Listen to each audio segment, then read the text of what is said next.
इसके बाद हम बात करते हैं नेक्स्ट क्वेश्चन। अब इसके अंदर हमारा जो नेक्स्ट क्वेश्चन है वो एक रिलेशन का क्वेश्चन है, जो 12th क्लास का एक टॉपिक है और बेसिक सा क्वेश्चन है। इसके अंदर एक रिलेशन डिफाइंड है दो पेयर के बीच में। जैसे मान लेते हैं कि ए आर बी एक रिलेशन आपके सामने डिफाइंड है। रिलेशन डिफाइंड है किसके बीच में? दो पेयर के बीच में। तो आपके पास दो पेयर हैं, एक है ए कॉमा बी का रिलेशन है सी कॉमा डी के साथ। अच्छा, रिलेशन क्या है कि इसके अंदर कहा गया है कि अगर हम इस ए को डी से मल्टीप्लाइड करें और इस बी को सी से मल्टीप्लाइड करें, इसका मतलब है कि जो a d minus b c है ये एक मल्टीपल है, या यूं कहें कि ये डिविजिबल है, इज डिविजिबल बाय 5। ये आपके पास एक रिलेशन है। अच्छा, ये जो रिलेशन है आपके सामने डिफाइंड है। इसके अंदर क्वेश्चन में कहा गया है कि ये relation I to I defined है। आई का मतलब है इंटीजर, तो हम बोल सकते हैं कि ये जो रिलेशन है इसके अंदर ए बी सी और डी ये सारे के सारे एलिमेंट सेट ऑफ इंटीजर से बिलोंग करेंगे। अब जैसे मुझे इससे चेक करना है कि रिफ्लेक्सिव है या नहीं, तो अगर मैं इसके अंदर रिफ्लेक्सिव होने की बात करूं, रिफ्लेक्सिव का मतलब होता है कि अगर आप किसी सेट के ऊपर डिस्कशन कर रहे हो तो सेट का हर एक एलिमेंट खुद के साथ रिलेट करना चाहिए, नहीं या ए का ए से रिलेशन होना चाहिए। तो यहां पर अगर हम इसके रिफ्लेक्सिव होने की बात करें तो हम इसके अंदर ए कॉमा बी का रिलेशन फाइंड करते हैं ए कॉमा बी से। तो क्या ए कॉमा बी का ए कॉमा बी के साथ रिलेशन है, यानी कि ये जो पेयर है इस डेफिनेशन को सेटिस्फाइड करता है। तो यहां पर अगर हम इसके अंदर देखें तो अगर हम इसके अंदर ये ए डी होगा और ये बी सी होगा, तो अगर हम इसके अंदर a d minus b c लिखें तो ये आ जाएगा a b minus a b and that is 0। तो आप सबको पता है कि जो 0 होता है वो हमेशा 5 से डिविजिबल होता है। तो ये जो स्टेटमेंट है ऐसा बनेगा कि is divisible by 5, is divisible by 5। तो ऑब्वियस है कि जो a b minus a b यानी कि 0 है, मैथमेटिक्स में 0 हर नंबर से डिविजिबल होता है। इसका मतलब है कि आपके सामने जो रिलेशन है हम इसको रिफ्लेक्सिव बोल सकते हैं। तो ये जो रिलेशन है ये क्या होगा? रिफ्लेक्सिव। अच्छा, अगर हम इसके अंदर सिमेट्रिक होने की बात करें कि क्या ये रिलेशन सिमेट्रिक है, तो अगर हम इसकी सिमेट्री को चेंज करें। अब सिमेट्री में क्या होता है कि अगर मान लो कोई रिलेशन है और उसके अंदर अगर ए कॉमा बी एलिमेंट सेटिस्फाइड कर रहा है या उसमें प्रेजेंट है, तो उसका जो एलिमेंट होगा बी कॉमा ए वो भी उस रिलेशन को क्या करना चाहिए? सेटिस्फाइड। तो जब भी हम किसी रिलेशन को सिमेट्रिक चेक करते हैं तो हम उसके अंदर ये मान के चलते हैं कि ए बी उसके अंदर प्रेजेंट है। तो क्या हर ए बी का बी ए प्रेजेंट होगा, ये हमें चेक करना है। तो यहां से अगर हम मान के चलें कि जो ए कॉमा बी है एंड जो रिलेशन है इसका सी कॉमा डी से, तो ये रिलेशन है कि जो a d minus b c है, ये a d minus b c is divisible by 5, ये हमारा रिलेशन है डिविजिबल बाय 5। यानी हम मान के चलते हैं कि हमारा जो रिलेशन है आर, उसके अंदर ऐसे दो पेयर प्रेजेंट है जिसके अंदर a d minus b c 5 से डिविजिबल होगा। अब अगर हम a d minus b c को 5 से डिविजिबल मान लें तो इसका मतलब ये हुआ कि हम बोल सकते हैं कि जो a d minus b c होगा इसकी वैल्यू 5 मल्टीप्लाइड बाय लैम्डा आएगी। यानी मैथमेटिक्स में अगर कोई नंबर 5 से डिविजिबल है तो उस नंबर की वैल्यू मल्टीपल ऑफ 5 आएगी। तो यहाँ पर हमने मान लिया 5 लैम्डा और उसके अंदर लैम्डा रिप्रेजेंट करता है किसी इंटीजर वैल्यू को। अब अगर मैं इसके अंदर मान लो इसका उल्टा चेक करूं, यानी कि c d minus a b, तो जो c d minus a b है एक्चुअल में c d minus a b क्या होने वाला है? तो जब इसके अंदर आप सी कॉमा डी और उसका रिलेशन ए कॉमा बी से लिखोगे तो इसके बाय डेफिनेशन ये क्या बनना चाहिए? आपके सामने ऐसा आना चाहिए। तो ये आएगा बी सी माइनस क्या बनेगा? A D. तो मैंने इसके अंदर अगली स्टेप में क्या किया? इसे माइनस से मल्टीप्लाइड किया। तो जब मैं इसे माइनस से मल्टीप्लाइड करूंगा तो ये b c minus a d equal minus का क्या आएगा? 5 लैम्डा। जाहिर सी बात है कि जो लैम्डा अगर इंटीजर है तो उसके अंदर ये जो माइनस के 5 लैम्डा होगा ये भी एक मल्टीपल होगा 5 का। तो हम बोल सकते हैं कि यहां से ये भी जो है ये एक मल्टीपल होगा किसका? Multiple of 5। तो अगर ये 5 का मल्टीपल है, मैं यहां लिख देता हूं ये स्टेटमेंट मल्टीपल ऑफ 5, तो इसका मतलब है कि अगर BC माइनस ए डी 5 का मल्टीपल है तो इसका मतलब है कि जो BC माइनस ए डी होगा वो हमेशा डिविजिबल होगा किससे? 5 से। तो अगर ये 5 से डिविजिबल होगा तो हम इसके अंदर अगली स्टेप में बोल सकते हैं कि जो BC माइनस ए डी है इज डिविजिबल ऑफ 5, इसे ऐसा बोला जा सकता है, इज डिविजिबल ऑफ 5। तो अगर ये डिविजिबल ऑफ 5 है तो ये रिप्रेजेंट करेगा किसको? कि सी कॉमा डी का रिलेशन होगा किससे? ए कॉमा बी से। तो दैट मीन्स जो गिवन रिलेशन है उसको हम सिमेट्रिक भी बोल सकते हैं।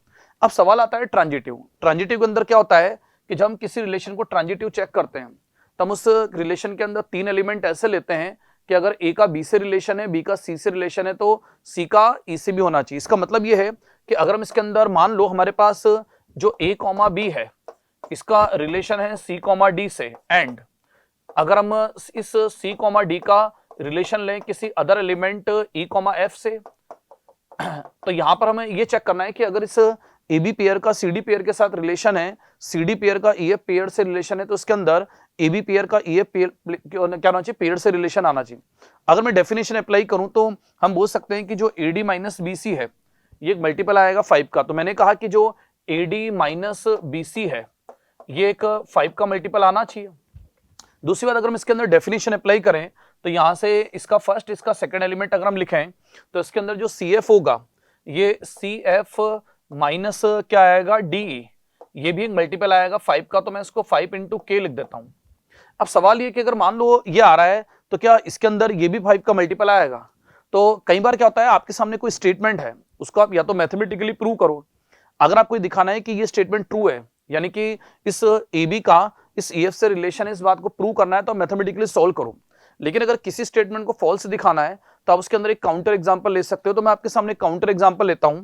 मैंने इसके अंदर AB को लिया 6 1 और इसका रिलेशन मैंने लिया किसके साथ, 0 0 से, एंड दूसरा मैंने क्या किया, इस 0 0 का रिलेशन लिया किसके साथ, मान लेते हैं हमने एलिमेंट ले लिया 7 1। अब यहां से आप समझो कि अगर हम इसके अंदर देखें तो यहां पर जब आप इसको इससे मल्टीप्लाइड करोगे, इसको इससे मल्टीप्लाइड करोगे, तो ऑब्वियस है आपके सामने जो स्टेटमेंट आएगा वो 0 इक्वल 0 आ रहा है या 0 माइनस 0 आ रहा है। तो 0 माइनस 0 जो भी आएगा तो इस केस में जो AD माइनस BC है वो क्या होगा, 5 से डिविजिबल, क्योंकि ये वैल्यू 0 आने वाली है। अगर हम इसके अंदर बात करें तो इसके अंदर भी जब ये इससे मल्टीप्लाइड होगा और ये इससे मल्टीप्लाइड होगा तो उस केस में जो आपके सामने रिजल्ट आने वाला है वो रिजल्ट आएगा 0 माइनस 0। तो इसका मतलब है कि आपके सामने जो एग्जाम्पल मैंने लिया है इसके अंदर AB का CD से रिलेशन है और AB का CD से और CD का EF से रिलेशन है। अब सवाल ये कि मान लो अगर मैं आपके सामने 6 1 का रिलेशन फाइंड करूं किसके साथ, 7 1 से 7 1 से अगर हम इसका रिलेशन फाइंड करें तो उस केस में क्या होगा, अगर आप इस 6 को 1 से और इस 7 को 1 से मल्टीप्लाइड करके इनका डिफरेंस निकालो तो यहां पर ये डिफरेंस आने वाला है कितना, कि 6 माइनस कितना आएगा, 7, यानी कि -2 आ रहा है। इसका फर्स्ट एलिमेंट इसके सेकंड एलिमेंट से, इसका सेकंड इसके फर्स्ट से आएगा। तो यहां पर आपके सामने एक एग्जांपल आ रहा है, इसके अंदर -2 वैल्यू आ रही है और आपको क्लियरली पता है कि जो -2 है ये 5 से डिविजिबल नहीं होता। इसका मतलब है कि ये आपके सामने जो स्टेटमेंट है इसके अंदर ऐसे इंटीजर एग्जिस्ट करेंगे जिसके लिए अगर ABCD डेफिनेशन को सेटिस्फाइड कर रहा है, CD और EF डेफिनेशन को सेटिस्फाइड कर रहे हैं पेयर, तो उस केस में ऐसा जरूर नहीं कि जो AB और EF का पेयर है वो भी डेफिनेशन को सेटिस्फाइड करेगा। इसका मतलब है कि गिवन रिलेशन ट्रांजिटिव नहीं है। तो फाइनली अगर हम इसका आंसर दें तो हम बोल सकते हैं कि इसका आंसर आएगा reflexive and symmetric but not transitive. अब यहां से आप देखो ऐसा कौन सा ऑप्शन है जिसके अंदर सबसे पहले रिफ्लेक्सिव सिमेट्रिक आ रहा है, तो इसके अंदर जो पहला ऑप्शन है इसके अंदर रिफ्लेक्सिव सिमेट्रिक आ रहा है। दूसरे ऑप्शन में क्योंकि सिमेट्रिक एंड ट्रांजिटिव आ रहा है तो आपको पता है कि ट्रांजिटिव तो हो नहीं सकता, इसका मतलब ये ऑप्शन गलत है। थर्ड ऑप्शन की बात करें तो उसमें भी ट्रांजिटिव आ रहा है, तो क्योंकि हमारा रिलेशन ट्रांजिटिव नहीं इसलिए ये भी गलत है। और इक्विवेलेंस तो हम तभी बोल सकते हैं जब कोई रिलेशन रिफ्लेक्सिव सिमेट्रिक ट्रांजिटिव हो, तो ऑब्वियस है कि ये भी गलत है। इसका मतलब इस क्वेश्चन का जो फाइनली आंसर आएगा वो 1 आएगा। अब हमारा जो नेक्स्ट क्वेश्चन है वो एक डेफिनेट इंटीग्रेशन का क्वेश्चन है। अच्छा, इस क्वेश्चन में अगर आप देखो तो आपके पास एक सिमेट्रिक लिमिट है -π/2 से π/2 और इसके अंदर समथिंग एक फंक्शन है। आप लोगों को ये बात पता है कि ये प्रॉपर्टी होती है इंटीग्रेशन के अंदर, अगर आपके पास कभी भी -a से a एंड fx dx लिखा हो तो हम इसको क्या लिख सकते हैं, 2 time and this is 0 to a और ये आता है fx plus f of -x dx। Sorry, यहां पर ये 2 नहीं आता, तो इसके अंदर जो f ऑफ x और f ऑफ -x का सम आता है। अगर हम इसके अंदर प्रॉपर्टी लगा के इसको लिखें, अब यहां से अगर आप देखो तो इसके अंदर अगर मैं ये प्रॉपर्टी लगाऊं इन दोनों इंटीग्रेशन में, तो मेरा सबसे पहला जो इंटीग्रेशन है मान लेता हूं मैं इसे I1 मान लेता हूं -π/2 से +π/2 और हमारा जो फंक्शन है वो है x² and that is cos x upon यह आएगा 1 + π⁴x। मान लेते हैं ये जो पहला वाला इंटीग्रेशन है इसके अंदर हम इसको I मान लेते हैं और सेकंड वाले इंटीग्रल को हम I2 मान लेते हैं।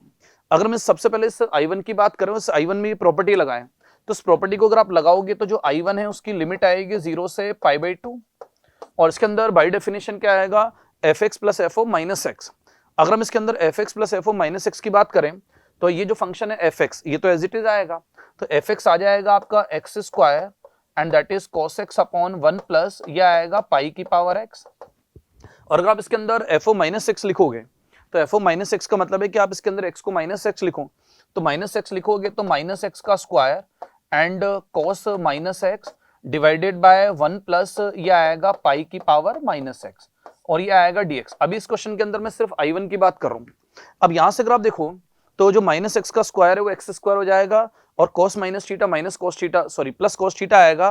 तो फर्दर इसमें से आप देखो कॉमन क्या आ रहा है, तो यहां से आपके सामने ये आएगा 0 से पाई by 2 and x square cos x की जो टर्म है वो कॉमन आ जाएगी।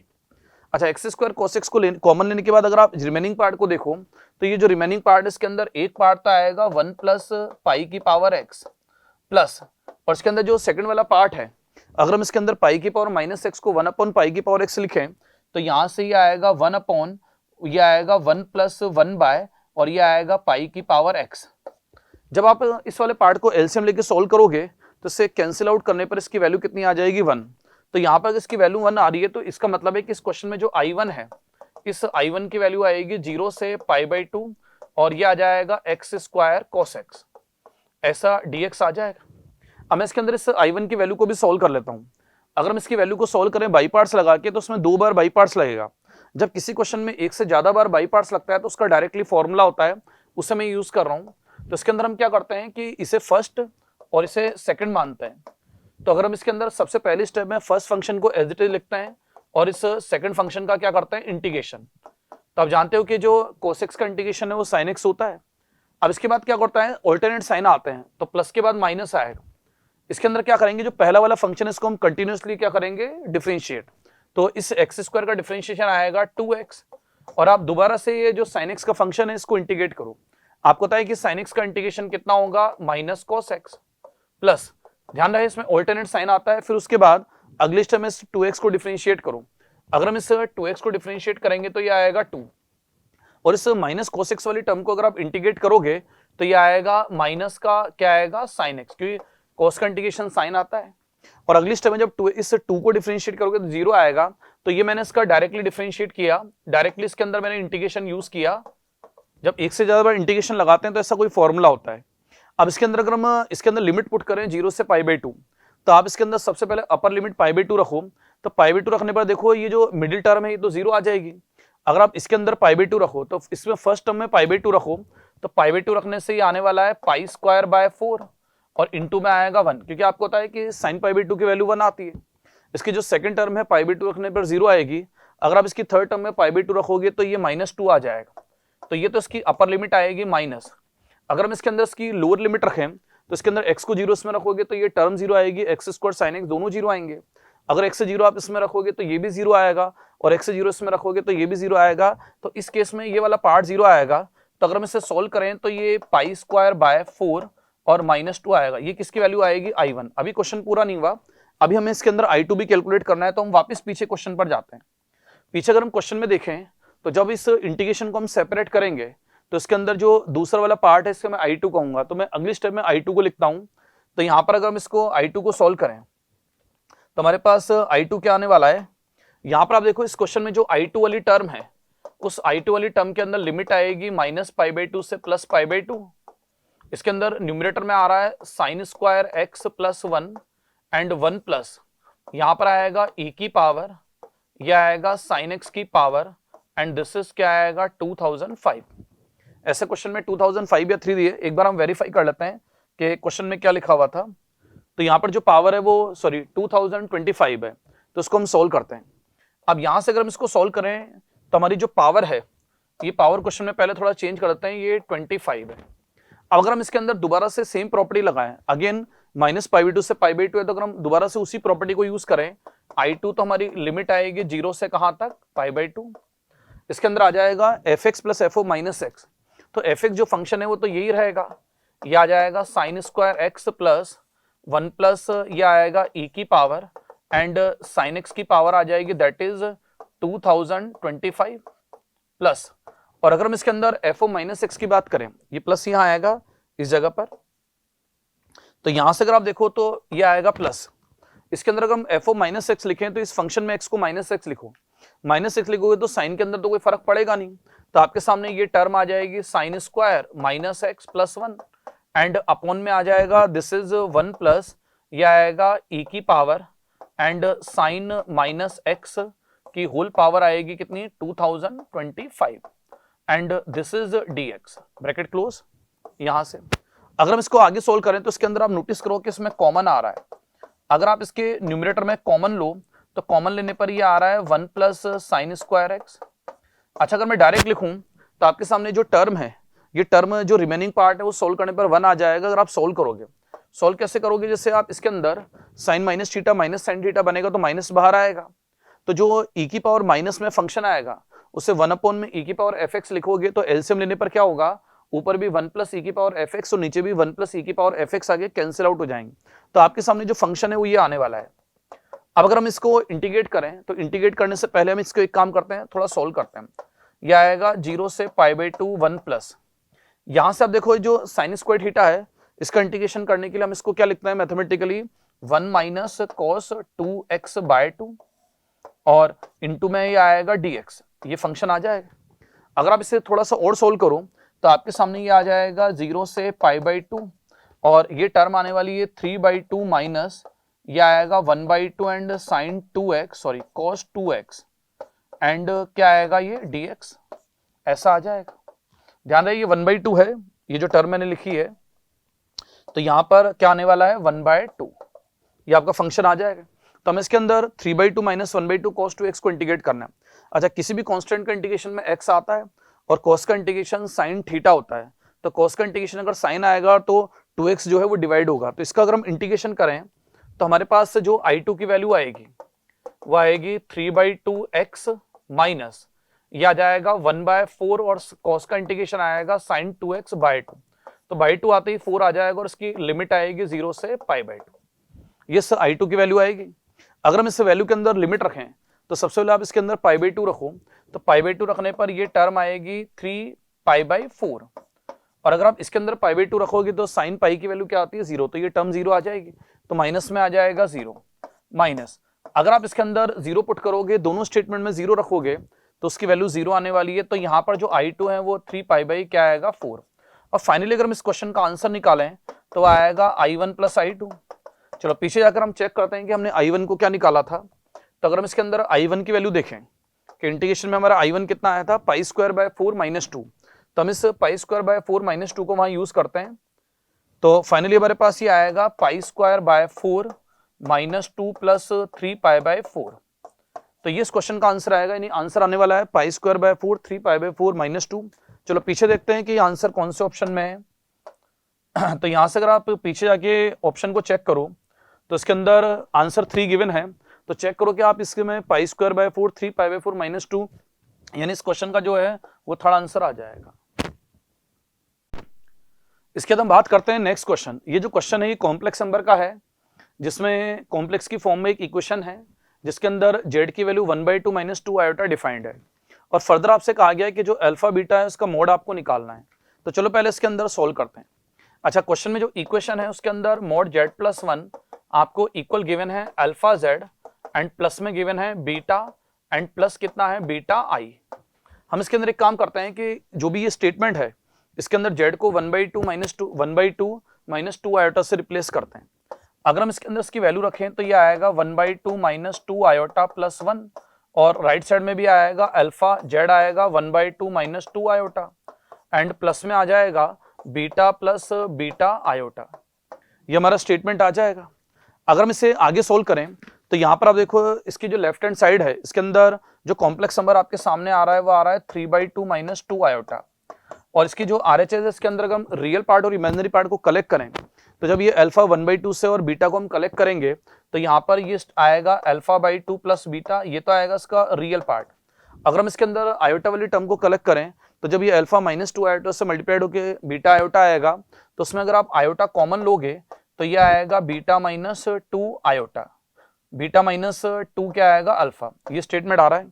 अच्छा, आपको पता है कि अगर हम इस 3/2 -2 आयोटा का मॉड निकालेंगे तो आप जानते हो कि किसी कॉम्प्लेक्स नंबर का मॉड क्या आता है, उसके रियल पार्ट और इमेजिनरी पार्ट के स्क्वायर का सम। तो यहां से आएगा 3/2 का स्क्वायर एंड -2 का स्क्वायर। अगर हम इसे सोल्व करें तो यहां से ये कितना आएगा 3/2 का स्क्वायर और प्लस में आ रहा है कितना 3/2 -2 आयोटा का स्क्वायर, तो यहाँ पर ये आएगा अब ये आएगा 9/4 और प्लस आ रहा है कितना, ये आएगा 9/4 एंड वैल्यू कितनी आ रही है 4, यानी कि ये 5/2 आ रहा है सोल्व करने के। आप जानते हो किसी भी कॉम्प्लेक्स नंबर में अगर आपके पास कोई कॉम्प्लेक्स इक्वेशन है तो उसके दोनों साइड से रियल पार्ट और इमेजिनरी पार्ट को क्या करो, इक्वेट। तो अगर हम इसके अंदर कंपेयर करें, इस 5/2 को मैं 5/2 प्लस 0 आयोटा लिख देता हूं, और अगर हम इसके अंदर कंपेरिजन करें रियल पार्ट, तो इसका जो रियल पार्ट है वो कितना आएगा 5/2। तो यहां से जो अल्फा/2 प्लस बीटा है इसकी वैल्यू आ जाएगी 5/2, और अगर हम इसके अंदर इसके इमेजिनरी पार्ट को कंपेयर करें तो जो बीटा माइनस 2 अल्फा है उसकी वैल्यू कितनी आएगी 0, यानी हम बोल सकते हैं कि जो 2 अल्फा माइनस बीटा है उसकी वैल्यू क्या आएगी 0। अब हम इसके अंदर करना क्या, सिंपली इन दोनों इक्वेशन को सॉल्व करके और यहां से अल्फा बीटा की वैल्यू निकालनी। तो अगर हम इसके अंदर अल्फा बीटा की वैल्यू निकालने के लिए पहले इन दोनों को ऐड करें, तो ऐड करने से बीटा कैंसिल होने के बाद अगर मैं वर्बली यहां से देखूं तो मुझे नजर आ रहा है कि अल्फा 1 आएगा। तो इसके अंदर अल्फा 1 आ रहा है और बीटा की वैल्यू क्या आ रही है 2। एक बार मैं चेक कर लेता हूं कि क्या ये वैल्यू दोनों इक्वेशन को सेटिस्फाइड कर रही है। अगर हम इसके अंदर अल्फा 1 और बीटा 2 को फर्स्ट इक्वेशन में रखें तो 5/2 आ जाएगा, और अल्फा 1 बीटा 2 सेकंड इक्वेशन में रखेंगे तो 0 आ जाएगा। तो अल्टीमेटली इस क्वेश्चन में अल्फा 1 और बीटा 2 आएगा, तो अल्फा प्लस बीटा का जो मॉड आएगा उसकी वैल्यू कितनी आएगी 3। तो इसमें देखो 3 कौन सा है, सेकंड ऑप्शन। तो ये इस क्वेश्चन का फाइनली आंसर आ जाएगा। इसके बाद आपके पास एक क्वेश्चन गिवन है जिसके अंदर कुछ डेटा है, उन डेटास का जो मीन और वेरिएंस है वो क्वेश्चन में ऑलरेडी गिवन है, और इसके अंदर जो दो अननोन डेटा हैं अल्फा और बीटा, उनके स्क्वायर की वैल्यू पूछिए। अच्छा, ये बहुत कॉमन क्वेश्चन है, अलग अलग टाइप से पूछा जाता है।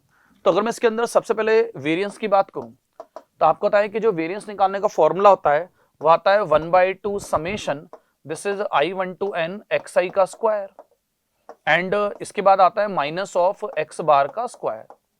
ये हमारे पास वेरिएंस निकालने का फॉर्मूला है। अच्छा, इस फॉर्मूले से इस क्वेश्चन का आंसर आ जाएगा। अगर हम इसके अंदर सबसे पहले i1 to xi का स्क्वायर निकाला, xi का मतलब है जितने भी डेटा हैं सबके स्क्वायर का सम निकालो। तो यहां से आ जाएगा 60 का स्क्वायर और प्लस आ जाएगा 60 अगेन 60 का स्क्वायर, एंड नेक्स्ट आ जाएगा 44 का स्क्वायर प्लस इसके बाद आएगा 58 का स्क्वायर, एंड प्लस आ जाएगा 68 का स्क्वायर प्लस ये आएगा 56 का square, and minus of plus alpha square plus beta square, and upon में क्या आएगा n, यानी कि नंबर ऑफ डेटा। तो इस क्वेश्चन में अगर हम डेटा की काउंटिंग करें तो 2 2 4 2 6 2 8 डेटा है, माइनस इक्वल माइनस में आ जाएगा xi का स्क्वायर। अगर हम इसके अंदर xi का मतलब अर्थमेटिक मीन, क्वेश्चन में आपको अर्थमेटिक मीन 58 गिवन है, तो यहां पर ये डेटा आएगा 58 का स्क्वायर, और ये डेटा किसके इक्वल आएगा, वेरिएंस स्क्वायर। अच्छा, इस क्वेश्चन में आप देखो तो जो वेरिएंस है वो भी आपको क्वेश्चन में गिवन है, वेरिएंस की वैल्यू कितनी है तो मैं उस साइड लिख देता हूं। तो यहाँ आ जाएगा ये डेटा आएगा 66.2 और इसका क्या आ जाएगा स्क्वायर, ऐसा आ जाएगा। अब मुझे इसके अंदर कुछ नहीं करना, मुझे इसके अंदर इस 58 के स्क्वायर को राइट लेना है, राइट लेने के बाद 8 से मल्टीप्लाइड करना है, और ये जितनी भी टर्म है इन सारी की सारी जो टर्म है, जितनी भी ये टर्म है इन सबका स्क्वायर निकाल कर और उस स्क्वायर की शिफ्टिंग राइट साइड करनी है। तो अगर मैं इसके अंदर alpha square plus beta square की वैल्यू निकालूं तो जो alpha square plus beta square की वैल्यू है वो आ जाएगी 8 मल्टीप्लाइड बाय ये आएगा 58 का स्क्वायर और प्लस आएगा 66.2 का स्क्वायर। ये तो कब आएगा, जब आप इस 58 के स्क्वायर को राइट लोगे और 8 से मल्टीप्लाइड करोगे। इसके अलावा ये आपके सामने जो मैंने ब्लॉक बना रखा है इसके अंदर जितने भी टर्म है सबको मैं राइट लूंगा, तो राइट लेने के बाद ये आ जाएगा माइनस में दैट इज 60 स्क्वायर प्लस ये आएगा 60 स्क्वायर एंड ये आएगा 44 का स्क्वायर प्लस आपके सामने डेटा आएगा 58 का स्क्वायर, उसके बाद नेक्स्ट डेटा है आपका 68 का स्क्वायर और अगला डेटा आ जाएगा आपका 56 का स्क्वायर। अच्छा, इसके आगे कुछ नहीं करना, जस्ट इसे सोल्व करना है। सोल्व करने पर अल्फा स्क्वायर बीटा स्क्वायर की वैल्यू आएगी, तो इस क्वेश्चन में जो आंसर है 2 गिवन है, तो अगर आप सोल्व करोगे तो 100% ये वैल्यू आ जाएगी। तो कैलकुलेशन कर लेना, आपका जो भी ऑप्शन है वो आ जाएगा इजीली। अब इसके बाद हमारे पास एक वेक्टर का क्वेश्चन है। अच्छा, ये क्वेश्चन काफी टाइम पहले जेईई मेंस के अंदर आ चुका है, यानी ये रिपीटेड क्वेश्चन है। तो इसके अंदर क्या है कि ये एलआईडी यानी कि इंडिपेंडेंट और डिपेंडेंट का क्वेश्चन है। आपसे क्वेश्चन में कहा गया है कि जो a+6b वेक्टर है ये कोलिनियर है। मैथमेटिकली कोलिनियर का मतलब होता है पैरेलल। तो ये जो वेक्टर है ये पैरेलल है किसके, c के। तो आप जानते हो जब भी दो वेक्टर पैरेलल होते हैं तो a बराबर क्या होता है, लैम्डा b। तो यहां पर क्या होगा कि जो a+6b इक्वल है ये लैम्डा टाइम क्या आ जाएगा, c। मान लेते हैं हमारी इक्वेशन 1 है। सिमिलरली जो सेकंड कंडीशन है उसके अंदर b+5c कोलिनियर है ए से, यानी कि अगर मान लो जो b प्लस 5c वेक्टर है ये a वेक्टर के पैरेलल है। अगर मान लो ये a वेक्टर के पैरेलल तो हम बोल सकते हैं कि जो b प्लस 5c वेक्टर है हम इसको म्यू टाइम a वेक्टर बोल सकते हैं। This is equation 2। अब इसके अंदर हमें करना क्या है, इन दोनों इक्वेशन में से a b या c में से किसी एक वेक्टर को एलिमिनेट करना है। तो ऐसा करने पर आपके सामने जो स्टेटमेंट आएगा उसके अंदर हम LLD की कंडीशन लगाएंगे। क्वेश्चन में एक लाइन लिखी हुई है कि ABC जो वेक्टर है उसमें से पेयर वाइज नॉन कोलिनियर है। इसका मतलब अगर हम AB को लेते हैं तो वो नॉन कोलिनियर है, BC को लेते हैं तो नॉन कोलिनियर, और AC को लेते हैं तो नॉन कोलिनियर। तो हम इसके अंदर किसी एक को एलिमिनेट करते हैं। तो मैं इसके अंदर एक काम करता हूँ, इस सेकंड इक्वेशन को 6 से मल्टीप्लाइड कर देता हूँ। अगर मैं इसे 6 से मल्टीप्लाइड करूँ तो ये 6b प्लस 30c और यह आएगा 6 म्यू a, ये आपके सामने आ जाएगा। और यहां से जो 6b की वैल्यू आ रही है, 6b की वैल्यू अगर मैं यहां से निकालूं तो ये आएगा 6 mu and this is a, minus में आएगा 30c। ये हमारे पास 6b की वैल्यू आ रही है। इस वैल्यू को हम क्या करने जा रहे हैं, इक्वेशन 1 में रखेंगे। अगर इस वैल्यू को इक्वेशन 1 में रखा जाए तो आपके सामने आएगा a प्लस, और 6b की वैल्यू रखो तो यहां पर आएगा 6 म्यू a एंड माइनस आएगा 30c and this is equal आएगा लैम्डा c। फर्दर आप इसके अंदर क्या करो कि या तो सारी के सारे टर्म को एक साइड ले लूं, तो सारी के सारे टर्म को एक साइड ले लो, या डायरेक्टली भी कंपेयर भी कर सकते हो। तो मैं सारे टर्म को एक साइड ले लेता हूं। तो इसके अंदर ये आएगा 1 प्लस 6 म्यू और ये आएगा a वेक्टर, और अगर हम इसके अंदर c कॉमन ले लें तो यहाँ पर अगर प्लस c को कॉमन लिया जाए तो ये माइनस 30 और माइनस में क्या आ जाएगा लैम्डा, ऐसा आ जाएगा माइनस से माइनस 30। एक बार आप कैलकुलेशन चेक कर लेना, जैसे इसके अंदर हमने 6b निकाला, 6 म्यू ए माइनस 30c आया, तो 6 mu A minus 30c 6b की वैल्यू आ जाएगी और a आ जाएगा। तो ये सारी की सारी टर्म एक साइड आ गए। अब इसके अंदर होता क्या है कि थोड़ा सा अगर हम थ्योरेटिकल पार्ट को समझें तो अगर आपके पास कभी भी ऐसा स्टेटमेंट लिखा हो कि XA प्लस YB इक्वल 0, और इसके अंदर आपसे कहा जाए कि इस स्टेटमेंट के अंदर a और b जो है वो नॉन कोलिनियर वेक्टर हैं, तो नॉन कोलिनियर का मतलब होता है कि जो वेक्टर है ये लीनियरली इंडिपेंडेंट है। तो लीनियरली इंडिपेंडेंट का मतलब होता है कि इस स्टेटमेंट के अंदर x और y दोनों की वैल्यू साइमल्टेनियसली क्या आती है, 0। ये एक थ्योरी होती है LILD की। तो अगर आपके सामने ये स्टेटमेंट है, इसके अंदर x एक कोफिशिएंट है a वेक्टर का और y कोफिशिएंट है b वेक्टर का, तो अगर हम पीछे जाकर देखें तो आपके सामने ये जो स्टेटमेंट है इसी फॉर्म में लिखा हुआ है। ये जो टर्म है ये x को शो कर रही है, ये टर्म y को शो कर रही है। तो यहाँ पर अगर आपके सामने ये जो स्टेटमेंट है इसके अंदर a वेक्टर c वेक्टर अगर क्या है, नॉन कोलिनियर है, तो दो वेक्टर अगर मैथमेटिक्स में नॉन कोलिनियर है तो वो हमेशा लीनियरली इंडिपेंडेंट होते हैं। ऐसा मतलब है कि इनके जो कोफिशिएंट है वो साइमल्टेनियसली क्या आएंगे, 0। तो इसका मतलब है कि जो 1 प्लस 6 म्यू है इसकी वैल्यू 0 आएगी, तो यहां से जो म्यू की वैल्यू है वो माइनस क्या आएगी, 1/6। और अगर आप इस वाले पार्ट को 0 करोगे तो यहां से क्या होगा कि माइनस 30 माइनस लैम्डा अगर आप 0 करोगे तो लैम्डा की वैल्यू आ जाएगी माइनस में 30। अब इसके अंदर क्या करते हैं कि जो डेटा है म्यू या लैम्डा के लिए हम किसी एक इक्वेशन में रख देते हैं। तो मैं इसको के अंदर एक काम करता हूं कि इस वैल्यू को इस इक्वेशन में रख रहा हूं। यहां पर ये जो इक्वेशन है, अगर हम इस इक्वेशन के अंदर लैम्डा की वैल्यू को रख दें, लैम्डा कितना है, -30, तो अगर आप इस इक्वेशन में लैम्डा को -30 लिखो तो आपके सामने ये जो स्टेटमेंट है कुछ ऐसा बनेगा कि a vector plus 6b vector और प्लस के अंदर इसमें आ जाएगा कितना, यह आएगा 30c वेक्टर। आपके सामने ये स्टेटमेंट ऐसा आ जाएगा। इस स्टेटमेंट को क्वेश्चन के अंदर जो स्टेटमेंट आपको गिवन है अगर आप इससे कंपेयर करो तो कंपैरिजन करके आप नोटिस करो कि इसके अंदर जो b वेक्टर का कोफिशिएंट है वो अल्फा है, जबकि इसके अंदर b वेक्टर का कोफिशिएंट कितना है, 6। तो हम बोल सकते हैं कि यहां से जो अल्फा आएगा वो 6 आएगा एंड बीटा की वैल्यू कितनी आएगी, 30। तो ये इस क्वेश्चन में अल्फा और बीटा की पॉसिबल वैल्यू आएगी। क्वेश्चन में आपसे पूछा है कि आपको अल्फा प्लस बीटा की वैल्यू निकालनी, तो अगर यहां से आप अल्फा प्लस बीटा को ऐड करोगे तो क्लियर है कि 36 आ जाएगा। तो 36 कौन सा ऑप्शन है, फर्स्ट ऑप्शन। तो इसका आंसर जो है वो फर्स्ट ऑप्शन आ जाएगा फाइनली। इसके बाद हमारा जो नेक्स्ट क्वेश्चन है वो एक डिफरेंशियल इक्वेशन का क्वेश्चन है। जनरली क्या होता है, जेईई मेंस के अंदर लीनियर या होमोजेनियस के क्वेश्चन ही आते हैं। तो आपके सामने एक डिफरेंशियल इक्वेशन है जो लीनियर फॉर्म में। अगर आप इस डिफरेंशियल इक्वेशन को कंपेयर करो लीनियर से, लीनियर फॉर्म होती है dy/dx plus py equal q।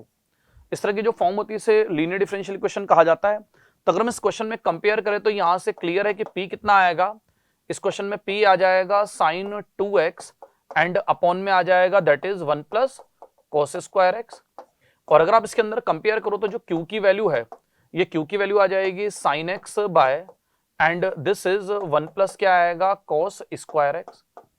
तो ये इस क्वेश्चन में आपके सामने पी और क्यू की वैल्यू आएगी।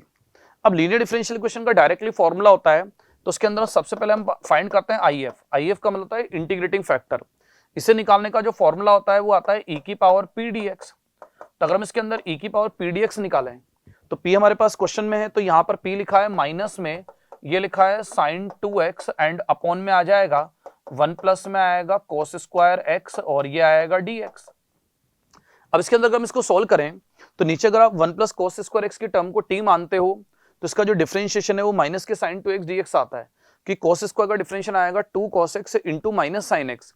उससे सोल्व करने पर माइनस साइन 2x आएगा। तो ये फॉर्म जो है ये f dash x by f x की फॉर्म लिखी है। तो अगर हम इसका इंटीग्रेशन करेंगे तो जो e की पावर है उसके अंदर ln और ये आएगा 1 प्लस कोस स्क्वायर एक्स।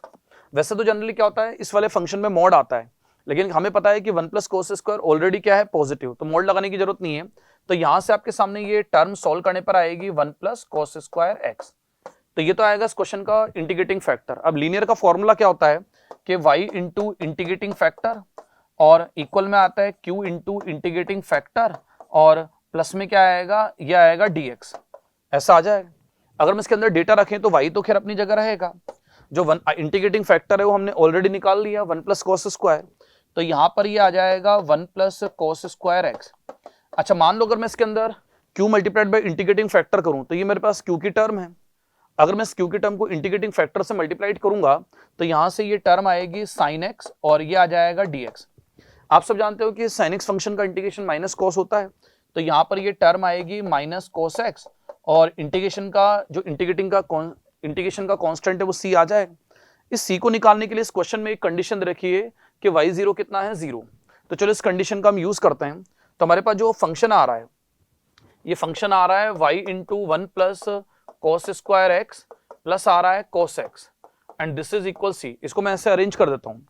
अगर हम इसके अंदर देखें तो x0 पर अगर y0 है तो यहां से देखो क्या है y0 इक्वल 0 का मतलब है कि x0 पर y की वैल्यू 0 है। तो मान लो अगर मैं इसके अंदर x को 0 और y को 0 रखूं तो x 0 रखने पर cos 0 1 आता है और y0 पर ये टर्म 0 आ जाएगी। तो यहां से बोल सकता हूं कि जो c है इसकी वैल्यू कितनी आएगी 1। तो c अगर 1 आ रहा है तो वापस से इस क्वेश्चन में c रखो, तो यहां से जो y आएगा ये आएगा 1 minus cos x and upon में आ जाएगा this is 1 plus cos square x. ऐसा आ जाएगा। आप चाहो तो इस y को yx से रिप्रेजेंट कर सकते हो। अब इस क्वेश्चन में अगर हम पीछे जाके देखें कि एक्चुअली हमें निकालना क्या है, तो यहां से अब देखो आपको y ऑफ पाई बाई 2 निकालना है। तो y ऑफ पाई बाई 2 का मतलब है कि आप इसके अंदर क्या करो, फाइनली x की वैल्यू क्या रख दो पाई बाई 2।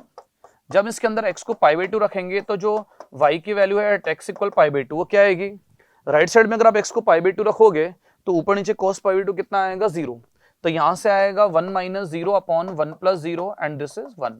तो फाइनली बोल सकते हैं कि इस क्वेश्चन का आंसर 1 आएगा। पीछे देखते हैं कौन सा ऑप्शन है। तो 1 का मतलब है कि सेकंड ऑप्शन इस क्वेश्चन का क्या बनेगा आंसर। चलो इसके बाद हम बात करते हैं नेक्स्ट क्वेश्चन, जिसके अंदर आपको एक इंटीग्रेशन गिवन है जिसकी वैल्यू किसी फंक्शन fx के इक्वल है और इसके अंदर f ऑफ पाई बाई 2 1 दे रखा है और हमें f ऑफ पाई बाई 4 निकालना है। तो चलो इसको इंटीग्रेट करते हैं। इस फंक्शन को हम एक काम करते हैं, क्वेश्चन में fx तो गिवन है, इंटीग्रेशन करने के लिए आप क्या करो, इस क्वेश्चन में जितने भी फंक्शन आ रहे हैं ट्रिग्नोमेट्रिक उन सबको साइन को उसमें कन्वर्ट करो। जैसे कोसेक को हम क्या लिखेंगे 1 अपॉन साइन, तो यहां से ये टर्म आएगी 1 बाय साइन और प्लस आ जाएगा साइन एक्स। अगर हम इसके डिनोमिनेटर वाली टर्म की बात करें तो इसके अंदर कोसेक और सेक को भी साइन को उसमें कन्वर्ट करो, तो ये टर्म आएगी 1 अपॉन ये आएगा sine x and cos x and plus में आ जाएगा। अगर आप इसके अंदर जो टेन थीटा है इसको भी साइन को उसमें कन्वर्ट करो, तो साइन को उसमें कन्वर्ट करोगे तो ये आएगा sine cube x and upon में आ जाएगा कितना कोस x and this is dx। अच्छा जब आप इसका एलसीएम लोगे तो ऊपर जो एलसीएम है वो तो साइन एक्स आ रहा है तो ऊपर 1 प्लस साइन स्क्वायर आएगा और नीचे आप एलसीएम लोगे तो sine x into cos x आएगा। तो अगर मैं इसके अंदर डायरेक्ट लिखूं तो इसके अंदर एलसीएम लेने पर ये टर्म आ रही है 1 प्लस साइन स्क्वायर एक्स और इसके जो डिनोमिनेटर में टर्म आ रही है 1 plus sign 4x and into में यहाँ पर क्या आ रहा है cos x dx। तो आपके सामने सोल्व करने के बाद ये ट्रिग्नोमेट्रिक फंक्शन कुछ इस फॉर्म में आ जाएगा। अब इसके अंदर क्लियरली नजर आ रहा है कि अगर हम sin x को t मानेंगे तो cos x dx dt हो जाएगा। तो यहाँ पर आप इसके अंदर क्या करो कि sin x को t कंसीडर करो, तो sin x को अगर आप t लोगे तो cos x dx की वैल्यू क्या आएगी dt। ऐसा आ जाएगा। तो अगर हम इसके अंदर sin x को t रखकर कोसेक जीएक्स को dt पुट करें तो अगली स्टेप में ये जो इंटीग्रेशन का फंक्शन fx आने वाला है, ये फंक्शन आपका बन जाएगा 1 plus T square by 1 plus T की पावर 4 एंड dt। अच्छा, ये एक स्पेशल फॉर्म है जो जनरली इंटीग्रेशन में स्टूडेंट को पढ़ाई जाती है। इस फॉर्म के अंदर हम क्या करते हैं, ऊपर नीचे टी स्क्वायर से डिवाइड करके इसको सॉल्व करते हैं। तो अगर मैं इसे ऊपर नीचे टी स्क्वायर से डिवाइड करूं तो ये 1 प्लस 1 बाई टी स्क्वायर और नीचे भी T square plus 1 by T square बनेगा। अब इसके अंदर मान लो अगर इसके न्यूमरेटर में प्लस वाली टर्म आ रही है तो नीचे हम माइनस वाली टर्म का स्क्वायर बनाते हैं, तो यहां से आता है -2 + 2। मैंने इसके अंदर एक छोटा सा काम किया कि इसके डिनोमिनेटर में -2 + 2 कर दिया। ऐसा मैं कर सकता हूं। ऐसा करने से क्या होगा, ये जो पार्ट होगा ये परफेक्ट स्क्वायर के फॉर्म में आएगा। तो आपके सामने ये जो फॉर्म आएगी ये आएगी 1 plus 1 by t square and dt and divided by this term will be t minus 1 by t का होल स्क्वायर एंड प्लस में आएगा √2 का स्क्वायर। अब इसके अंदर अगर मान लो आप नेक्स्ट स्टेप में t माइनस 1 बाई टी को z मानते हो तो ऊपर जो इसका है वो डेरिवेटिव लिखा है नहीं, ये dz होगा, नीचे z स्क्वायर प्लस √2 स्क्वायर लिखा है। तो इसके अंदर अगर मैं डायरेक्टली लिखूं तो z स्क्वायर प्लस a का स्क्वायर का मतलब है कि इसके अंदर 1/8 tan inverse x by a का क्या लगेगा, फॉर्मूला। तो हमारे पास जो fx आएगा ये आएगा 1/a, a का मतलब है √2 और इसके अंदर आएगा tan इनवर्स x बाय, तो इसके अंदर x आ जाएगा t माइनस 1 बाय टी और अपॉन में a आ जाएगा कितना, √2 और प्लस में आएगा c। अगली स्टेप में हम इसके अंदर क्या करते हैं, वापस से t को sin x से रिप्लेस करते हैं। तो यहां से जो f ऑफ x आएगा यह आएगा 1/√2 and this is tan inverse and sin x minus ये आ जाएगा cosec x divided by √2 and it will be c। अच्छा, क्वेश्चन में c फाइंड आउट करने के लिए आपको एक कंडीशन रखी है f ऑफ π/2। अगर मैं यहां से f ऑफ π/2 की वैल्यू फाइंड करूं तो f ऑफ π/2 आएगा 1/√2 tan इनवर्स। जब आप इस अंदर वाले पार्ट में π/2 रखोगे तो sin π/2 cos π/2 दोनों 1 होते हैं, तो इसका मतलब है कि ये वैल्यू क्या आएगी, 0 + c। तो यहाँ पर ये 1 गिवन है, तो f ऑफ π/2 अगर 1 गिवन है तो इस क्वेश्चन में जो c की वैल्यू है वो कितनी आ जाएगी, 1। नेक्स्ट स्टेप में अगर मान लो हम f ऑफ π/4 फाइंड करें तो जब आप इसके अंदर f ऑफ π/4 निकालोगे तो ये आएगा 1/√2 एंड tan इनवर्स। अगर आप इसके अंदर वैल्यू रखोगे तो sin π/4 कितना होता है, 1/√2, तो ये आएगा 1/√2 माइनस 1 बाय, नीचे आ जाएगा √2 और c की वैल्यू कितनी है, 1। तो फाइनली ये इसका आंसर आएगा। अगर उसको थोड़ा हम सोल्व करें तो सोल्व करने पर आप यहां से देख सकते हो कि ये आने वाला है 1 माइनस, जब इसके अंदर आप अंदर वाले पार्ट में एलसीएम लोगे तो ये 1 माइनस √2 की टर्म आ रही है, तो उसको अगर मैं प्लस में लिखना चाहूँ तो यहाँ पर हम लिख सकते हैं 1/√2 tan inverse and this is 1 minus √2/2। ये इस क्वेश्चन का आंसर। अब इस आंसर को हम देखते हैं किस फॉर्म में लिखा हुआ है। तो पीछे अगर आप जाओगे तो आपके सामने क्वेश्चन नंबर 3 में ये आंसर दे रखा है। तो इसके अंदर आपका जो आंसर है सोल्व करने पर हमारा जो आंसर है वो क्या आ रहा है कि अगर हम इसके अंदर एलसीएम ले रहे हैं, सॉरी इसके अंदर आपने जब π/4 रखा ना तो इस cosec π/4 की वैल्यू यहाँ √2 आएगी। तो अगर ये वैल्यू √2 आ रही है तो उस केस में क्या होगा कि जब इसके अंदर एलसीएम लोगे तो अंदर -1 आएगा और नीचे 1/2 आएगा। तो यहाँ पर ये जो टर्म है ये सोल्व करने पर एक्चुअल में -1/2 आ रही है। तो जैसे -1/2 लिखोगे तो tan inverse -x minus tan inverse x होता है, तो माइनस तो बाहर आ जाएगा। और फाइनली इस क्वेश्चन में जो f ऑफ π/4 आ रहा है इधर लिख देता हूं मैं। इस f ऑफ π/4 की वैल्यू आ जाएगी 1 माइनस 1/√2 एंड tan इनवर्स ये आएगा 1/2। तो ये इस क्वेश्चन का आंसर आना चाहिए। पीछे अगर आप देखो तो ये इसका थर्ड ऑप्शन आंसर आ जाएगा जो यहाँ पर गिवन है। इसके बाद हमारा नेक्स्ट क्वेश्चन है जिसके अंदर एक फंक्शन दे रखा है और उसका हमें डिफरेंशिएट करके f'0 निकालना है। अब नॉर्मली स्टूडेंट क्या करेंगे कि इसको डिफरेंशिएट करने की कोशिश करेंगे u/v या किसी मेथड से। अगर हम इससे जल्दी करना चाहे तो हम इसके अंदर एक काम करते हैं, f' की डेफिनेशन लगाते हैं। आप जानते हो कि अगर हम f' यानी कि RHD निकालें तो अगर मान लो ये फंक्शन डिफरेंशिएबल है तो इसकी RHD या LHD वही आएगी जो f'0 की वैल्यू है। तो मैं इसके अंदर RHD निकाल रहा हूँ, यानी f' क्या निकालने जा रहा हूँ, 0+। बाय डेफिनेशन आप जानते हो कि इसकी डेफिनेशन होती है लिमिट h टेंडिंग 0+, और यह आएगा f ऑफ 0+h माइनस यह आएगा f0/h। ये इसकी RHD की डेफिनेशन होती है 0 पर। अगर हम इससे सोल्व करें तो यहां से आएगा लिमिट h टेंडिंग क्या आएगा 0+। अब इसके अंदर अगर मान लो मैं f ऑफ 0+h निकालू तो ये सेम फंक्शन आ जाएगा। अच्छा, आप इसके अंदर अगर f0 निकालो तो जब आप इसके अंदर x को 0 रखोगे तो tan 0 0 आता है। तो ये तो क्लियर है कि यहाँ से जो f0 की वैल्यू क्वेश्चन में है वो 0 है। तो अगर f0 की वैल्यू 0 आ रही है इस टर्म की वैल्यू, तो हमें कुछ नहीं करना, fh/h निकालना है। तो एफ एच बाई एच का मतलब है कि इस फंक्शन में x को h रख के नीचे h रख दो, तो आपके सामने ये जो स्टेटमेंट है ये ऐसा बन जाएगा 2 की पावर h एंड 2 की पावर माइनस h। इसके अंदर नेक्स्ट टर्म आ जाएगी 10h बाय h, मैं h को भी डिवाइड कर रहा हूं, और इसके अंदर जो रिमेनिंग पार्ट होगा वो आएगा अंडर रूट ऑफ, ये आएगा 10 inverse, this is F H आएगा 2h square minus 3h and plus 1 divided by, नीचे आ जाएगा 7h square minus 3h plus 1 का क्या आएगा ये होल क्यूब। मतलब मैंने कुछ नहीं किया, मैंने सिर्फ इस एफ एच फंक्शन में h को डिवाइड किया। अब अगर मैं इसके अंदर लिमिट अप्लाई करूं तो मुझे पता है कि ये तो स्टैंडर्ड लिमिट बनेगी जिसकी वैल्यू कितनी आएगी 1। अगर मैं इसके अंदर h को 0 इसमें रख दूं तो इस वाले पार्ट की वैल्यू कितनी आने वाली है 2, ये आएगा 1। और अगर हम इस h को 0 इसमें रखें तो 10 इनवर्स के अंदर 1 आ जाएगा पाई बाई 4, और नीचे अगर आप h को 0 रखोगे तो 1 आएगा, तो अल्टीमेटली इसके अंडर रूट में कितना आने वाला है पाई बाई 4। तो सोल्व करने पर अगर आप देखो तो इसकी वैल्यू रूट पाई आ रही, और क्योंकि ये फंक्शन 0 पर डिफरेंशिएबल है, तो अगर ये फंक्शन 0 पर डिफरेंशिएबल है तो अगर इसकी LHD निकालो या RHD निकालो या f'0 निकालो, तीनों सेम ही आते हैं। तो यहाँ पर इस क्वेश्चन का आंसर जो है वो रूट पाई यानी कि थर्ड ऑप्शन आ जाएगा, तो ये इसका आंसर होगा। अब जैसे हमारे पास एक क्वेश्चन के अंदर एक इक्वेशन गिवन है क्यूबिक, और क्वेश्चन में कहा गया है कि इस इक्वेशन का 1/2 से 1 में ओनली 1 रूट आएगा, तो हम एक काम करते हैं इस क्यूबिक को डिफरेंशिएट करके इसका ग्राफ बनाते हैं।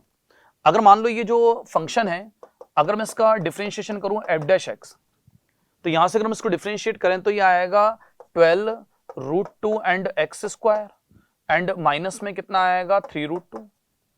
मैंने कुछ नहीं किया, सिंपली इस फंक्शन को विद रिस्पेक्ट टू x से डिफरेंशिएट किया है।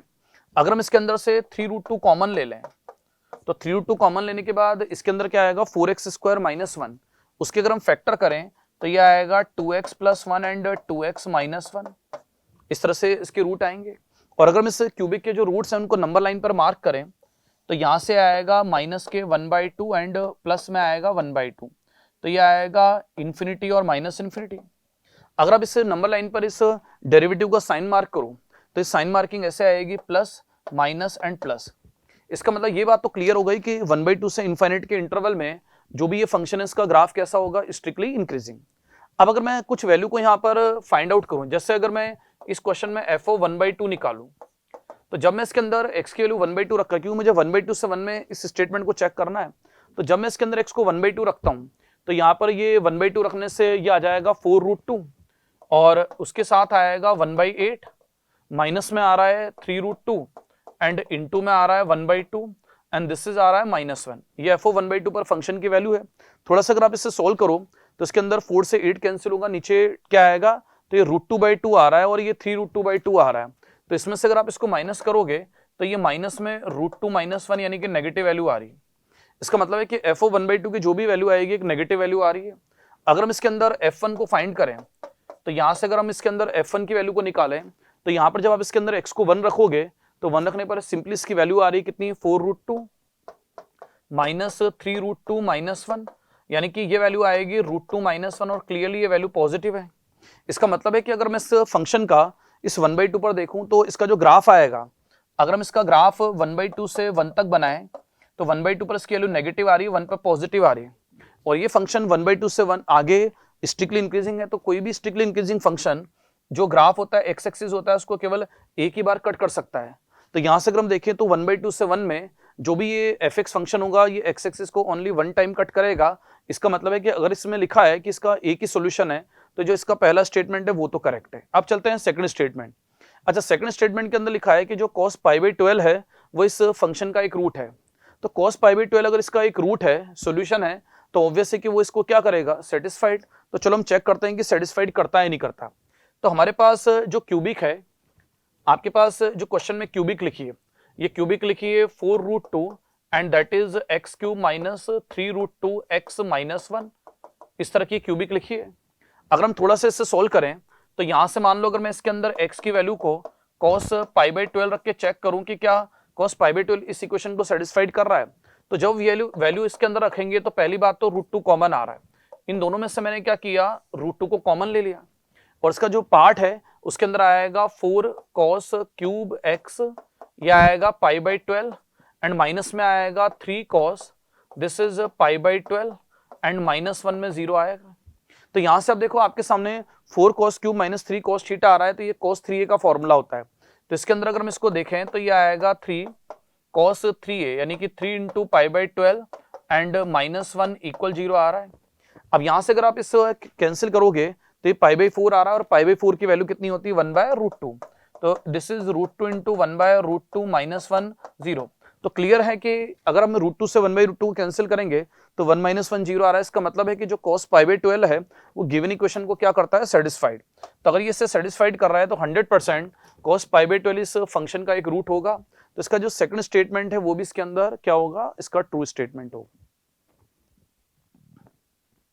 इसके बाद हम बात करते हैं, एक वेक्टर का क्वेश्चन है जिसके अंदर दो गिवन वेक्टर हैं और आपसे कहा गया कि इनसे जो ट्राइंगल ओएबी बनेगा उस ट्राइंगल के हमें एंगल बाइसेक्टर की लेंथ निकालनी। तो मान लो अगर मैं सबसे पहले एक डायग्राम ड्रॉ करूं ट्राइंगल ओएबी का, मान लेते हैं ये ओ है, ओ का मतलब आप जानते हैं ओरिजिन है।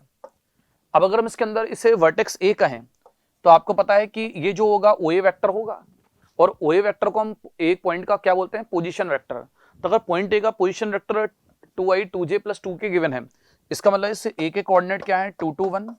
और सिमिलरली अगर हम बी की बात करें तो ये जो ओबी वेक्टर होता है ये पोजीशन वेक्टर होता है बी पॉइंट का। तो बी पॉइंट का जो पोजीशन वेक्टर आपको गिवन है तो इसका मतलब है कि इसके कोऑर्डिनेट आएंगे 2 4 4।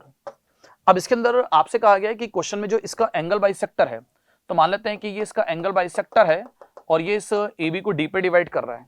तो जो प्रॉपर्टी होती है उसके हिसाब से जो एंगल बाइसेक्टर होता है ट्राइंगल की जो साइड होती है उसे रिमेनिंग साइड के रेशियो में डिवाइड करता है। तो अगर मान लो मैं इस ओए की लेंथ निकालू बाय डिस्टेंस फॉर्मूला, तो यहां से क्लियर है कि इस साइड की लेंथ 3 आएगी। अगर हम इसके अंदर डिस्टेंस फॉर्मूला लगाएं तो इसके अंदर आएगा 2 स्क्वायर 4 स्क्वायर 4 स्क्वायर, तो ये जो लेंथ आएगी ये 6 आ जाएगी, 36 है। और इन दोनों का जो रेशियो आएगा वो 3:6 आएगा। तो पॉइंट डी जो होगा वो इसे 1:2 में डिवाइड करेगा। तो अगर ये 1:2 में डिवाइड करा है तो अगर मुझे इस डी पॉइंट के कोऑर्डिनेट निकालने हैं तो मैं इस ए बी के अंदर क्या लगाता हूं, सेक्शन फॉर्मूला। तो अगर मान लो हम इसके अंदर सेक्शन फॉर्मूला यूज करें तो इसके अंदर आएगा m1x2 यानी कि 1 × 2 एंड 2 × 2 यानी कि 4 + 4। तो ये आएगा 1 × 2 + 2 × 2 डिवाइडेड बाय ये आएगा 1 + 2, ये आएगा इसका x कोऑर्डिनेट। सिमिलरली अगर हम y कोऑर्डिनेट में सेक्शन फॉर्मूला लगाएं तो 1 × क्या आएगा 4, ये आएगा 1 × 4 + 2 × 2 एंड डिवाइडेड बाय आएगा 1 + 2। अगर हम इसके अंदर section formula for Z coordinate apply करें तो ये आएगा 1 × 4, तो यहां से आएगा 1 × 4 प्लस ये आएगा 2 × 1 एंड डिवाइडेड बाय में कितना आ जाएगा 1 + 2। अगर आप इससे सोल्व करोगे तो सोल्व करने पर ये जो डी के कोऑर्डिनेट आ रहे हैं, अगर हम इससे डी के कोऑर्डिनेट निकालें तो आपके सामने ये आएगा 2 + 4 यानी कि 4 + 2 6/3, 6/3 का मतलब है 2, तो डी आ जाएगा 2। अगर हम इसके अंदर बात करें तो ये टर्म आएगी 8/3, तो इसके अंदर ये आ जाएगा 8/3। अगर हम इसके जेड कोऑर्डिनेट की बात करें तो अगेन ये 6/3 आ रहा है यानी कि 2 आ रहा है। तो फाइनली मुझे इसके अंदर क्या करना है कि जो एंगल बाइसेक्टर ओडी है इसकी लेंथ निकालनी। तो अगर हम इसके अंदर ओडी निकालें तो ओडी का मतलब है सिंपली हमें क्या लगाना है, डिस्टेंस फॉर्मूला। अगर हम इसके अंदर डिस्टेंस फॉर्मूला लगाएं तो ओ के कोऑर्डिनेट तो ओरिजिन है, तो यहाँ पर ओडी का मतलब है इसी के स्क्वायर का सम आ जाएगा। तो ये आएगा 2 स्क्वायर + 2 स्क्वायर + 8/3 का स्क्वायर। इसे चलो सोल्व कर लेते हैं। तो यहां से आ जाएगा 4 + 4 + 64 बाय कितना आ रहा है 9। अगर हम इससे सोल्व करें, अच्छा 4 + 4 8 आएगा, तो अगर आप एलसीएम लोगे तो एलसीएम लेने पर 8 × 9 आएगा 72 + 64 बाय कितना आएगा 9, ऐसा आ जाएगा। फर्दर अगर आप इससे सोल्व करूं तो ऊपर जो पार्ट है इसके अंदर 136 आ रहा है, तो ये 1/3 तो अंडर रूट से बाहर आएगा और ये वैल्यू आने वाली है 136। तो इस क्वेश्चन का आंसर आएगा √136/3। कौन सा ऑप्शन बैठेगा, थर्ड ऑप्शन। तो इसके अंदर जो आंसर है वो इसका कौन सा ऑप्शन हो जाएगा 136, सॉरी फोर्थ ऑप्शन में गिवन है। तो जो डेटा है 1/3 √136 है वो इसका फोर्थ ऑप्शन है, ये इसका आंसर आ जाएगा। अब इसके बाद हमारे पास एक एरिया अंडर द कर्व का क्वेश्चन है। इसके अंदर क्या है, आपको एक सर्किल की इक्वेशन गिवन है और एक स्ट्रेट लाइन गिवन है। चलो पहले इसकी ज्योमेट्री बनाते हैं। तो आपके सामने अगर हम एक सर्किल मार्क करें, आपको यहां से इक्वेशन से क्लियर है कि सर्किल का सेंटर 0 0 है और सर्किल की रेडियस कितनी है 13। तो मान लो आपके पास इस तरह का ये सर्किल है जो एक्स एक्सिस को, अब इसके अंदर अगर हम इस स्ट्रेट लाइन को ड्रॉ करें तो अगर हम इस स्ट्रेट लाइन में ऐसे वर्बली अगर हम इसके अंदर x को 0 डालें तो x से 0 डालने से y की वैल्यू -13 आ रही है। तो यहाँ पर ये स्ट्रेट लाइन होगी 0, -13 इस पॉइंट से पास करेगी। और अगर हम इस स्ट्रेट लाइन में y को 0 रख के x से निकालें तो 13/5 आ रहा है, तो मान लेते हैं कि ये स्ट्रेट लाइन कुछ इस तरह से जा रही है और ये स्ट्रेट लाइन इसको इस तरह से कट कर रही है। अब ये स्ट्रेट लाइन इस सर्किल को दो पार्ट में डिवाइड कर रही है, तो इसके अंदर बोल रहा है area inside the curve and below the line. तो inside the curve below the line का मतलब है कि ये एरिया आपको फाइंड आउट करना है। अब अगर मान लो ये एरिया फाइंड आउट किया जाए तो सबसे पहले तो हम क्या करते हैं कि जो पॉइंट ऑफ इंटरसेक्शन है इसको फाइंड आउट करते हैं कि एक्चुअली में ये है क्या। अगर मैं इस पॉइंट ऑफ इंटरसेक्शन को निकालूं तो उसके लिए मैं एक काम करता हूं, दोनों कर्व को सॉल्व करता हूं। X square plus y square 169, और इस स्ट्रेट लाइन से अगर हम y की वैल्यू निकालें तो वहां से y की वैल्यू आ जाएगी 5x माइनस 13। अब इस y की वैल्यू को इस सर्किल की क्वेश्चन में रख के सॉल्व करो तो एक्स स्क्वायर प्लस वाई आ जाएगा 5x माइनस 13 का स्क्वायर एंड दिस इज 169। अगर हम इसे सॉल्व करेंगे तो बोथ साइड से 169 तो कैंसिल होगा और ये आने वाला है 26x स्क्वायर माइनस ये आएगा 130x इक्वल 0। अगर आप इसके अंदर 2ab लिखोगे तो 65 का डबल आ जाएगा 130। अगर हम इसे आगे सोल्व करें तो यहाँ से जो x है, x अगर आप कॉमन लो तो 26x माइनस 130 0 आ रहा है। तो यहाँ से x की दो वैल्यू आ रही है, एक तो 0 और एक 5। ये इसका मतलब हुआ कि ये जो स्ट्रेट लाइन है सर्किल को दो पॉइंट पर इंटरसेक्ट करेगी, एक तो x 0 पर और एक x इक्वल 5। अच्छा x इक्वल 0 तो हमें क्लियरली नजर आ रहा है कि x 0 पे y माइनस 13 आएगा। अगर हम x की वैल्यू 5 इस स्ट्रेट लाइन में रख के यहाँ से y फाइंड करें तो जो x इक्वल 5 है, इस x इक्वल 5 के करस्पॉन्डिंग जो y है इसकी वैल्यू 12 आ रही है। इसका मतलब है कि जो इनका पॉइंट ऑफ इंटरसेक्शन होगा ये इसके कोऑर्डिनेट आएंगे 5,12।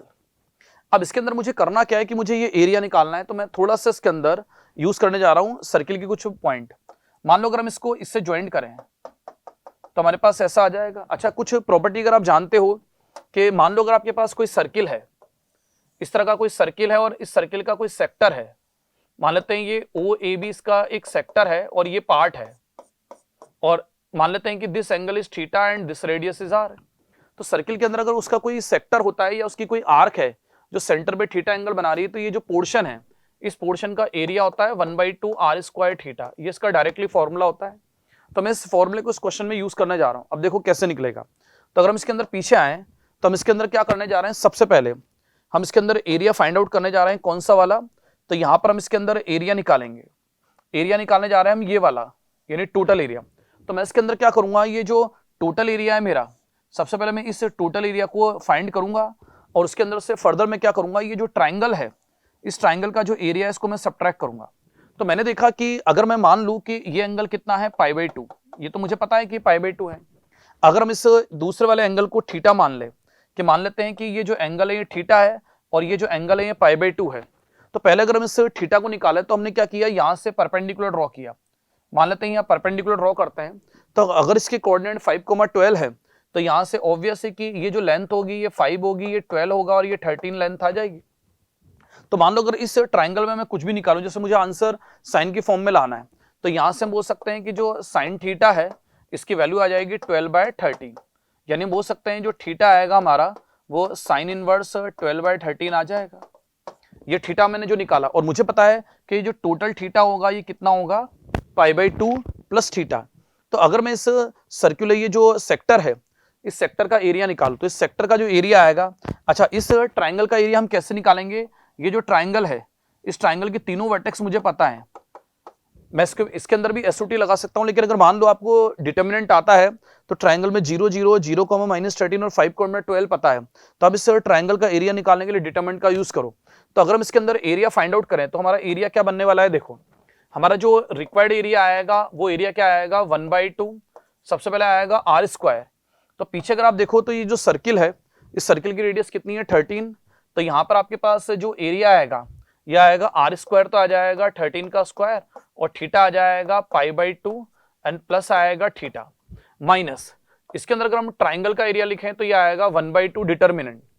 अगर हम इसके अंदर इस ट्राइंगल का एरिया फाइंड करने के लिए डिटरमिनेंट का फॉर्मूला लगा दें एंटी क्लॉकवाइज डायरेक्शन में या मोड लगा दो आप, तो यहां से अगर आप देखो तो इसका जो फॉर्मूला बनेगा वो क्या बनेगा, डिटरमिनेंट में 0 0 1 यह आएगा 5 12 एंड 1 एंड 0 -13 एंड 1, और जो भी इसका एरिया आएगा उसका क्या आ जाएगा मोड। लास्ट स्टेप में हम क्या करेंगे, इसके अंदर थीटा की वैल्यू रख देंगे तो हमारा आंसर आ जाएगा। तो चलो हम इसको सोल्व करते हैं। तो यहां से अगर हम इसको सोल्व करें तो ये आएगा 169/2 और ये आ जाएगा π/2 प्लस थीटा। थीटा की वैल्यू मैं लास्ट में रखूंगा। अगर मैं इस डिटरमिनेंट को फर्स्ट रो से एक्सपेंड करूं तो यहाँ से ये टर्म हट जाएगी, तो आपके सामने ये आएगा माइनस का 65 और माइनस में 0, तो माइनस का 65 यानी कि 65/2 आ रहा है, तो इसका जो एरिया आ जाएगा वो 65/2 आ रहा है। अगर आप इसे सोल्व करो और मल्टीप्लाइड करो तो 169 पाई बाय कितना आएगा 4, माइनस आएगा 65/2 और प्लस आएगा 169/2 एंड दिस इज थीटा।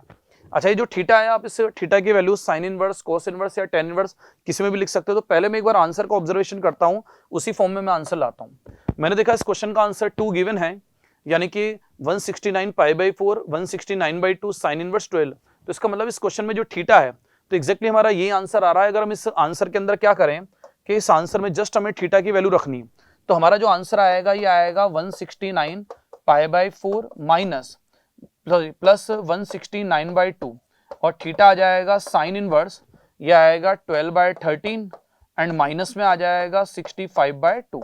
तो फाइनली ये इस क्वेश्चन का आंसर आने वाला है। अगर आप इस आंसर को पीछे से मैच कराओ तो एग्जैक्टली सेम आंसर है। तो आंसर आएगा इस क्वेश्चन का ऑप्शन नंबर 2, ये इसका आंसर।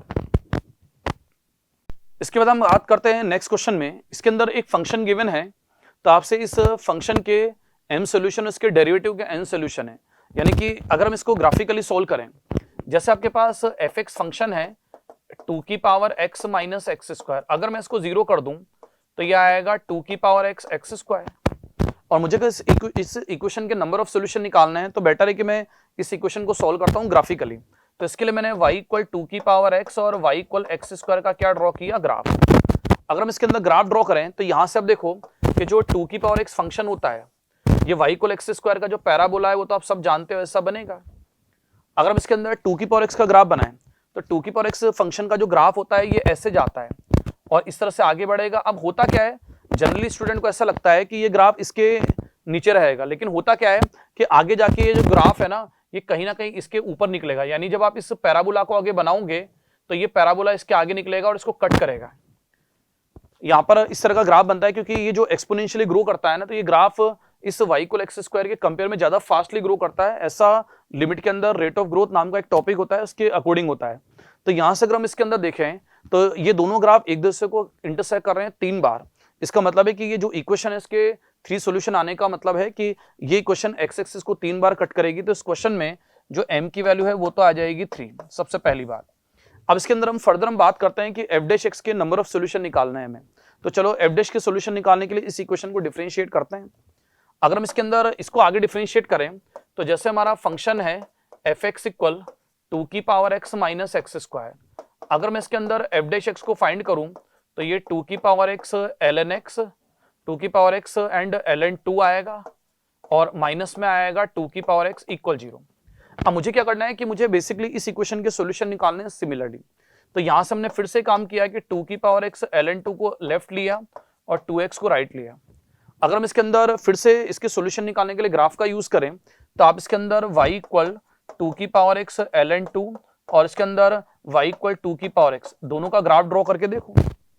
अच्छा, 2 की पावर x फंक्शन का ग्राफ अगर हम इस k से मल्टीप्लाइड कर रहे हैं, यहाँ k पॉजिटिव है तो इसका ग्राफ अभी भी वैसा ही रहेगा। यहाँ पर अगर आप 2 की पावर x ln 2 का ग्राफ बनाओ तो सेम बनेगा, कुछ इस तरह का ग्राफ आए। लेकिन मान लो अगर हम इसका ग्राफ बनाएं तो हमें पता है कि ये एक स्ट्रेट लाइन है जो ओरिजिन से पास करेगी, तो ओरिजिन के पहले तो इसका ग्राफ ऐसा रहेगा। अब इसके अंदर मैंने देखा कि 0 से आगे क्या ये स्ट्रेट लाइन इसके नीचे रहेगी या इसको कट करके जाएगी। तो मैं इसके अंदर कुछ डेटा रख के देखता हूं। तो मैंने कुछ ऑब्जर्वेशन के लिए डेटा रखे, जैसे मैंने देखा कि अगर मैं इसके अंदर x को 1 ले लूं तो x इक्वल 1 को जब मैं इन दोनों में रखूंगा तो मेरे पास यहां से इससे y आ जाएगा 2 ln 2 और इसके अंदर y की वैल्यू आएगी 2। तो मैंने देखा कि जो ln 2 होता है इसकी वैल्यू 0.693 होती है। तो उस वैल्यू को जब मैं 2 से मल्टीप्लाइड करूंगा तो ये जो डेटा है, पहला वाला डेटा ये छोटा आएगा और जबकि ये दूसरा वाला डेटा बड़ा आएगा। इसका मतलब है कि x इक्वल 1 पर स्ट्रेट लाइन की वैल्यू ज्यादा आ रही है। तो स्ट्रेट लाइन की वैल्यू ज्यादा आने का मतलब है कि ये स्ट्रेट लाइन कहीं ना कहीं x इक्वल 1 के पर इसके ऊपर होगी। यानी जो भी डेटा आएगा x इक्वल 1, उस x इक्वल 1 पर जो स्ट्रेट लाइन की वैल्यू है वो ज्यादा आएगी।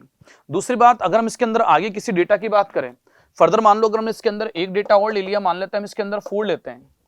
अगर हम इसके अंदर x इक्वल 4 पर जाएं तो x इक्वल 4 पर अगर दोनों की वैल्यू को ऑब्जर्व करें तो यहां से ये वैल्यू आएगी 16 ln 2 और ये वैल्यू आएगी कितनी, 8 आएगी। अच्छा, ये जो ln 2 होता है इसकी जो वैल्यू है अगर हम इसके अंदर रखें तो यहां से हम बोल सकते हैं कि ये वैल्यू 8 से ज्यादा आती है। तो 8 से ज्यादा आने का मतलब है कि अब इसके अंदर क्या होगा कि जैसे आप आगे जाओगे तो आगे जाके क्या होगा, ये लाइन इसके नीचे जाएगी। और वैसे भी क्या होता है कि जो e की पावर x या e की पावर x का फंक्शन होता है ना, वो हमेशा किसी भी x की किसी भी पावर के कंपेयर में बहुत तेजी से ग्रो करता है। तो डेफिनेटली ये ग्राफ आगे जाके इसको कट करके निकलेगा।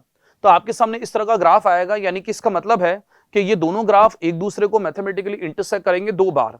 इन दोनों के 2 बार इंटरसेक्ट करने का मतलब है कि इस इक्वेशन के नंबर ऑफ सॉल्यूशन कितने आएंगे, 2। तो इस क्वेश्चन में अगर आप n की वैल्यू निकालोगे तो n की वैल्यू 2 आ जाएगी। अब देखते हैं हमें क्वेश्चन में पूछा क्या है।